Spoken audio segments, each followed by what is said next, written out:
Jonathan Siegel, there's an old adage or feeling on Wall Street that steaks and stocks go up and down together. So what are you seeing right now at the One Group Hospitality with regard to your STK restaurants? So if we look back at 2014, last year, the last quarter, we reported over 5% same-store sales growth. The first quarter of this year, we've been a little bit soft. We had some pretty bad weather here. But in generality, you're right, there's a great deal of buoyancy in the steakhouse business. The thing about the steakhouse business is it's safe. Everybody knows what they're going to get. They know what it's going to taste like pretty much. And so it kind of remains constant in the American mind. So what differentiates STK Steakhouses from your competitors? So we're actually remarkably different. Our slogan is not your daddy's steakhouse. We're not a traditional steakhouse. We reinvented the steakhouse market. We have DJs in our steakhouses, not because we're a club. We have DJs because we read the room and play the right music to the demographic of people that are there, so they become more engaged. Our restaurants are built around the bar. The bar is the most social aspect of any restaurant, and if you can create that energy from the bar and let it dissipate within the room, then you'll have a much more vibe-driven experience. And that really is what STK is about. It's about a vibe-driven experience. It's a great meal in an environment which is less formal, more casual and more relaxed. And how many restaurants do you have now? How many do you plan to have by year-end? Well, we have two divisions in our company. We have our restaurant division, which has STK and STK Rebel, and then we have our hospitality division, where we go in and we operate venues for hotels. We currently have 11 STKs, a total of 22 operating venues, and by the end of this year, will actually increase by 52%, and our venue count will go from 22 to 34 venues. Now, can you comment a little bit more about STK Rebel? It's like a boutique steakhouse, right? STK Rebel is kind of a mini STK. You know, everything that happens in STK happens in STK Rebel. The main difference is the box is a little bit smaller. The average STK is about 10,000 square feet. An STK Rebel will be 5,000 to 6,000. STK is pretty much only open for dinner. Rebels will open for lunch and for dinner. And most importantly, the price point's less. The average spend per head in a STK is about $127.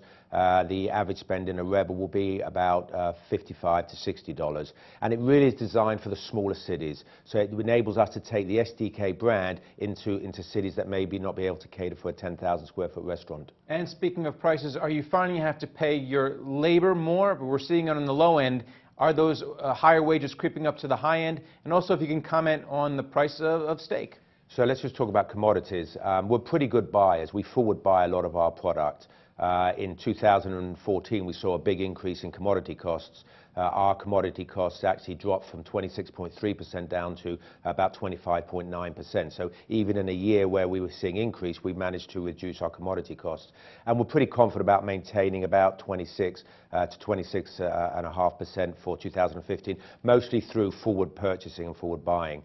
As far as labor costs do increase. A lot of our labor are on our tip staff as well, and obviously the better the service, the more the income they're going to generate, and our employees actually do pretty well with tip labor.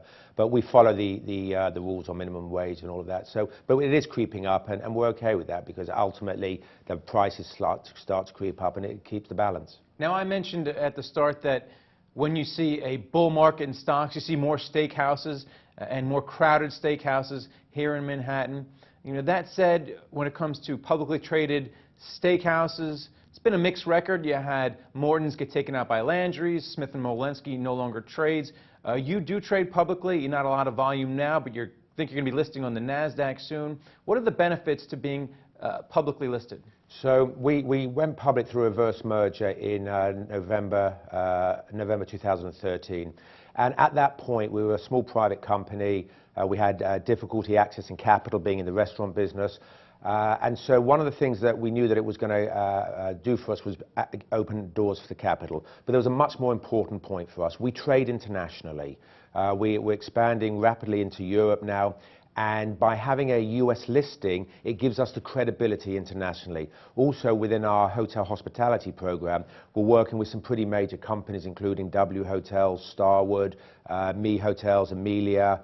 And so by being a public company, it gives us the credibility to be able to walk into these companies and talk meaningfully about what we do. And they have complete access to everything we want. We file, obviously, everything with the SEC. Everything is public. And that really checks the box of credibility when dealing internationally, and also to some degree dealing nationally here in America. Thanks a lot, Jonathan. That's great. Thank you. And thank you for watching The Street.